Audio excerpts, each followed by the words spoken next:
Newborn baby দেখতে যাব, তাই কিছু টুকিটাকি কেনাকাটা করেছি। তো বাচ্চাদের ড্রেস দেখতে এমনিতেই অনেক বেশি ভালো লাগে। তো এদিকে আমি নিয়েছিলাম বাচ্চাদের ভিপ, এই সময় অনেক বেশি দরকার হয় এটা। আর এইখানে যেহেতু শীত, তো এর জন্য আমি টুপি আর হাত মোজা নিয়েছিলাম, আর সাথে গেঞ্জি আর প্যান্ট সেট নিয়েছিলাম।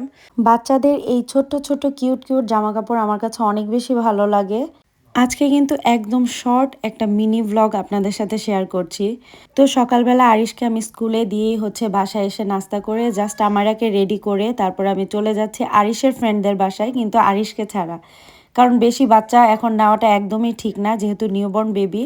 তো আমারাকে তো নিতেই হবে, যেহেতু আমার অনেক বেশি ছোট। এই তো আমরা চলে এসেছি সবাই।